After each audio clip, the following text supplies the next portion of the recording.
Hello, welcome back to Hunter Tune. Today we are going to check out my 2024 Honda Grom, and I'm going to show you guys how to make your Grom faster without actually adding any power to the engine. So I picked this bike up a few months ago, and it is a 2024 Honda Grom. This has the 5-speed and slightly longer stroke style engine compared to the older generation Grom, but we are going to go out on this thing and we're going to do some top speed runs, and we're going to see how fast the bike goes in completely stock form. The only mod that this bike has currently is a Yoshimura RS9 exhaust. So let's get out there, let's go run it wide open for as long as we possibly can to get that real good proper break-in on this brand new bike. And then I'm going to show you some goodies that I got from Grom Fathers, see how we can improve on the bike from here. Alright guys, so I'm out riding the bike now. We're out on a country road, and we're just gonna hold this thing wide open for, you know, two or three miles.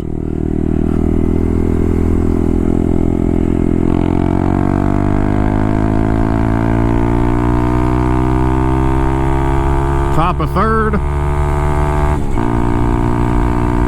Here's fourth gear. I'm sitting upright, not really tucking too much. I'm like crouched down, but I'm not tucking. We have a slight uphill right here, still in fourth gear. I'm 100% pinned.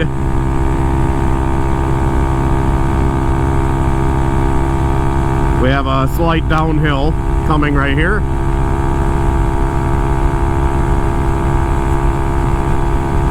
Might grab fifth, just because this engine doesn't really make a lot of top end power. It might benefit shifting to fifth. I saw 60 there for a second.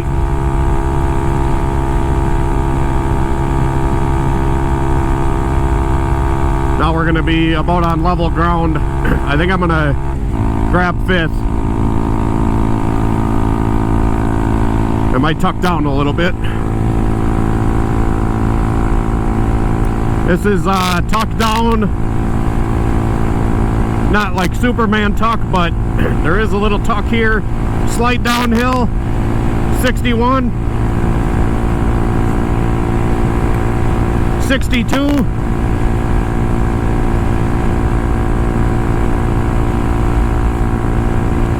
61. I don't think it'll sustain 62.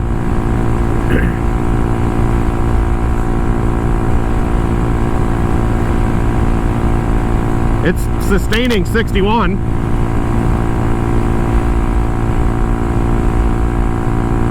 Alright, 62, it'll flash.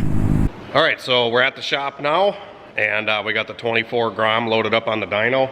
I want to get a baseline with this thing and see where it's at. I also want to check the speedo calibration, see how accurate the factory speedometer is. It's all stock gearing, and I'm going to leave it that way after these mods too, just to you know, leave gearing aside, because I know gearing will throw the speedo off and stuff like that. So we'll see how accurate the speedo is, and then see how much power it lays down, and see if we can get some more power to the wheel after these mods, but not actually making more power with the engine.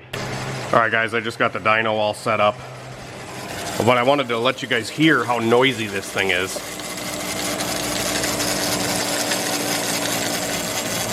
There's just a lot of noise back here. The stock sprocket and chain and everything like that, it literally, you can hear this going down the road pretty severely.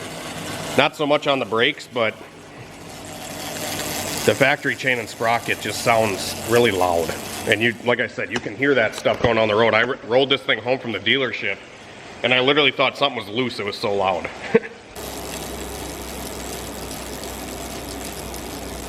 It almost looks like the sprocket has a wobble to it.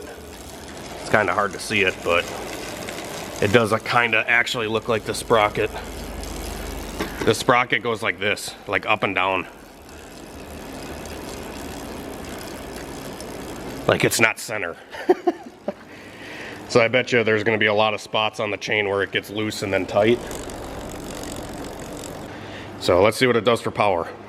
Also, the speedo calibration on the dyno is telling me that the speedo on the Grom is 1 mile per hour slow. The dyno is usually really accurate on speed, but it could be slightly off as well because the Navi was also reading slow, so maybe the dyno's just reading higher speed than what is actual, but it was like 1 mile an hour difference. So it's pretty close.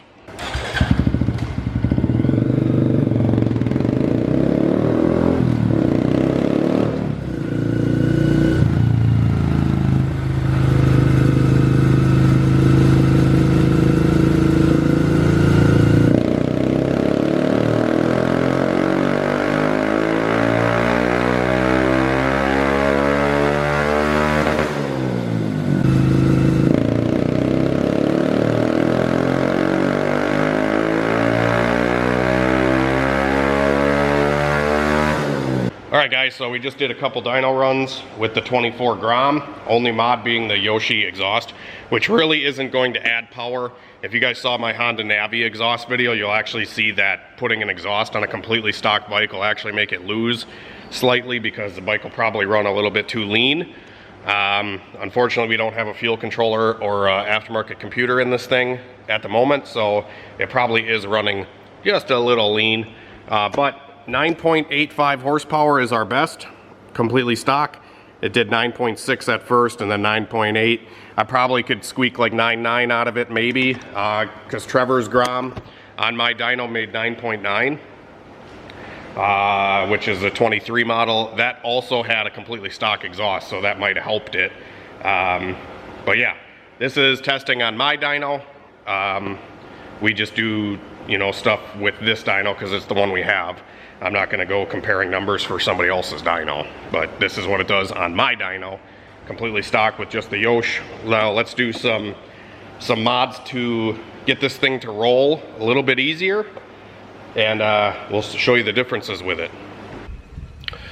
Alright guys, so I'm going to show you some of the parts that we're going to install onto the Grom, and hopefully we can see some results at the end of the day. I am trying to do this all same day testing so that the results aren't skewed or anything like that. Currently it is 1:23. You guys will just have to trust me that an hour ago I was out riding the bike and like 20 minutes ago I was on the dyno. So 1:23, and I'll do a little time check after I get all these mods installed so you guys can see that it's going to be same day testing. So anyways, I picked up some parts from Gromfathers here. These are his brake rotors. They are a lighter undercut rotor, so like I think they're just a factory brake rotor but lightened, and they're just cut up to lighten up rotational weight. So we got a front rotor here and a rear rotor. I also got his billet non-cush drive hub. So this gets rid of the cush drive in the rear wheel, just to give more power to the wheel without that cushion in the wheel. This is a direct drive style hub. And then I also got a lightweight Vortex aluminum sprocket. This is the same tooth count as the factory sprocket, but hopefully it will run quieter and it's lighter. And another thing to note, if you guys have a 22 plus Grom, the bolt pattern on the rear sprocket is different from the previous generation. The bolts are actually wider and larger on the new Grom, and this hub from Gromfathers is the old school bolt pattern and bolt size. So I had to get a sprocket, a rear sprocket for the older Grom, to be able to run this hub on the new Grom. Hopefully that makes sense. I also have a chain here. This is a DID non-O-ring aftermarket chain that we're going to put on. Just to, you know, aftermarket chains usually have a little bit better characteristics about them. And then these are the bread and butter of this mod, or these mods. I think these are going to make the biggest difference, but we'll find out in combination with all this stuff if we can make the Grom faster without adding power. So these are speed spacers from Gromfathers, and these pretty much replace your factory spacers between the wheel and the fork. So you can see there's a little spacer down in here. And then there's also a spacer between the rear wheel and the brake mounting. So these go and replace those, and they're undercut as well so they don't rub on the seal, and it really frees up some rolling resistance. Alright guys, so I just got the front wheel off, and I got the new Grom rotor installed, and then these are the speed spacers. There's a little lip on the spacer itself. So there's a little lip on one side of the spacer, and that lip goes into the seal so it doesn't fall out, or it can't fall out that easily. So you just replace the stock ones, which are right here. These ones are a lot larger and heavier. You can actually feel a substantial weight difference just in the spacer. So this should cut down on some rolling resistance here. This thing spins really free inside of here versus the factory one. It actually is kind of hard to turn. So I'm gonna put these guys in, put the wheel back on, and then we'll get to the rear. And if you guys want to see tests before and after of a lot like grandfathers and stuff, they'll do spin tests of the tire when it's in the air, and they'll spin it and then they'll compare the two. And I think Kenny just did one. It was 30 seconds long with the stock, and it was 5 minutes with the speed spacers. So it's a pretty cool mod. And after we're done with doing all this, the bike's just gonna roll and push so much easier. It's gonna feel lighter on its feet. Alright guys, so I have the rear wheel off of the bike, and just took off the factory hub and cush drive, and we're gonna install the Gromfather hub and cush drive. Pretty much these little tabs that stick out, they have little O-rings on them. I usually like to put a little bit of grease, just slather some grease in here into the grooves, and then those little grooves fit into the male end on the wheel here. So if you see, they're gonna sit right down in there like that, and then you just give it a nice push and it shouldn't go anywhere. And now we'll have our hub directly connected to the wheel, and we won't have the factory rubber bushings or the rubber cush drive things. This is the factory one. So just comparing here, this is a 38 tooth sprocket. This is a 38 tooth sprocket. We're keeping the gearing the same, like I said. And normally these little things are in here like this, something like this, and you get a lot of cushion in the wheel, so you don't have a lot of feel. Like when you shift, it's kind of spongy. That's probably where we're going to notice some difference as well. Like when we shift, it's just going to, we're feel a little bit of a thud when we shift instead of, it feeling spongy. Plus, like I said, direct connection to the wheel is always better, in my opinion. Unless you're old and don't like that kind of thing. And also flipping the wheel over, got the new brake rotor installed, and this thing is way lighter than the stock one. The stock rotors are actually pretty heavy, so these rotors definitely should be an upgrade. And they still stop just fine. I haven't had any issues with the Gromfather rotors on any of my bikes. I got them on my Monkey, I got them on the turbo bike, I got them on the blue bike back there, so A-okay. Alright guys, so I got the rear wheel back on the bike, and I was going to install my aftermarket chain that I have here, but unfortunately it's literally one link too short.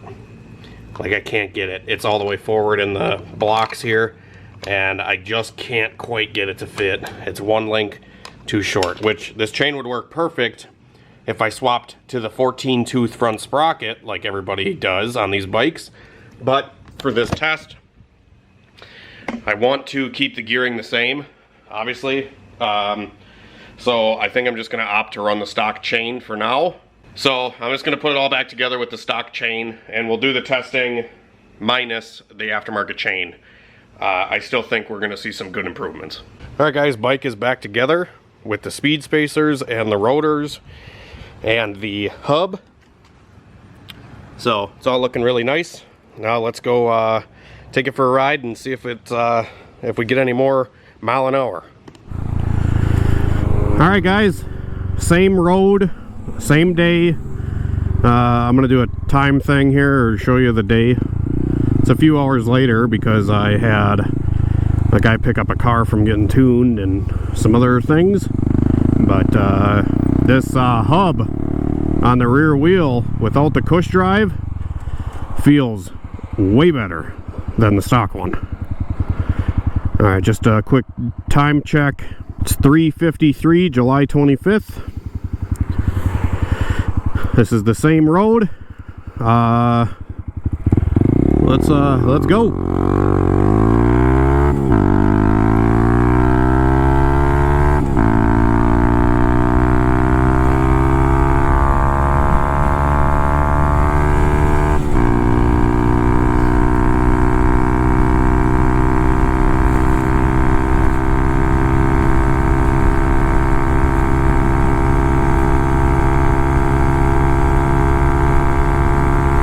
I'm still upright. I'm not tucking. I'm in fourth. I'm gonna grab fifth down this hill.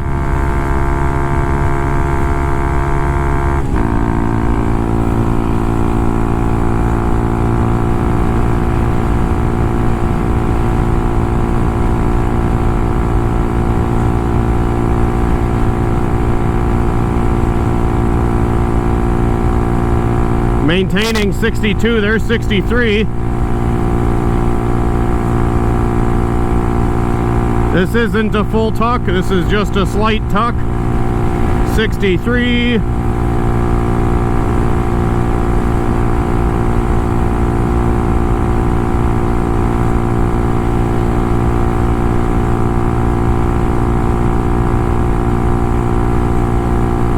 $63. 63.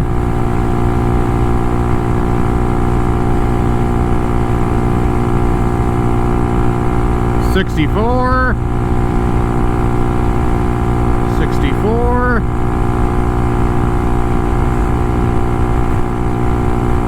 64. 64. 65. It touched 65. But we did. Our new best is 65. Previously was 63. So we did pick up like 2 miles an hour with these mods. And the bike just overall feels lighter on its feet. It feels more direct with the shifting. And, you know, like clutch dumping and stuff, just feels more direct with that hub. But I bet you on that same road, if we had a tailwind, this bike probably runs 67 mile an hour, 68, something like that. But we're gonna go put it on the dyno now and see what the dyno tells us. Alrighty, guys, so I got the 2024 Grom on the dyno after we did the speed spacers, the hub, new rear sprocket, all that kind of stuff. And yeah, we're gonna see if it puts down any more power to the wheel compared to before. So I'm also going to show you guys the noise difference because, man, this thing is so much quieter rolling down the road. And like I said, it just kind of pushes effortlessly. So I'm really hoping we see a difference on the dyno.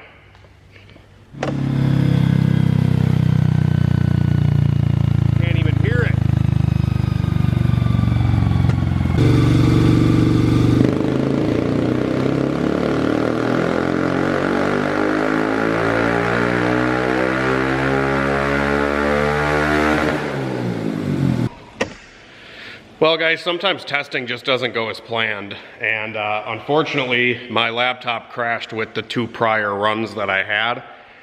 without the speed spacers and stuff, and they'd never saved the runs. But the best we did today, 9.76, it's right around the same as it was before. But like I said, I do kind of notice a difference just kind of rolling resistance, and I was just curious if it would make a difference on the dyno. But I really hope you guys enjoyed this video. Please consider liking and subscribing.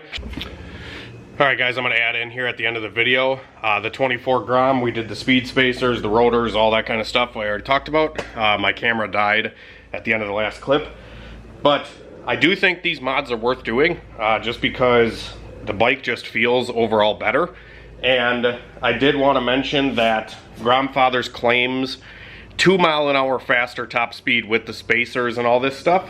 But there is always going to be variance with wind and, you know, the road and everything like that. So it's really kind of hard to get good testing. I do think that I did see an improvement of about 2 miles an hour top end. And I did check the speedo on the dyno, and the bike was reading about like 3/4 of a mile an hour faster than the dyno itself. So the bike would say 60 miles an hour. The dyno would say like 59.3. So it's pretty close. Speedo, like factory on these things, are pretty close with the stock gearing. And I'm sure if I took the mirrors off and, you know, other things, put a windscreen on it, stuff like that, we would see even more gain out of it. But we're not going to mess around too much more with the stock engine. I'm going to put some power mods to this thing and really start having some fun with it. So stay tuned, and God bless, guys. Have a great night and a better tomorrow. We will see you later, and let me know if you like the bike stuff.